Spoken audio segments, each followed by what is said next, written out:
I sat in the dark view room of the space station.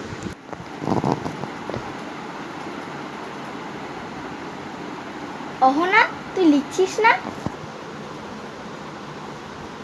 না রে, আর লিখছি না। আর ক্লাস ছুটি হতে মতো 10 মিনিট বাকি। ম্যাম আর খাতা চেকও করবে না।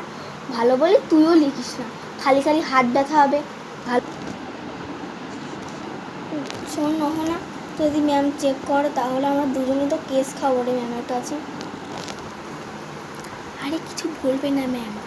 ম্যাম যেন বুঝতে না পারে আমাদের দেখে আমরা লিখছি না। তাই বলে তুই আস্তে আস্তে করে লেখার ভান কর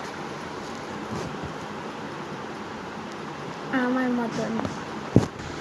ঠিক আছে, ব্যাস এই দুখানে আমার বন্ধ কর। পরের পিরিয়ডে তোমাদের বর্ণালী ম্যাম আসেননি, তাই আমি এই পিরিয়ডটা নেব। তাই সেই ফাঁকে আমি তোদের এই লেখাগুলো দেখে নেব, আর যা লিখিস নি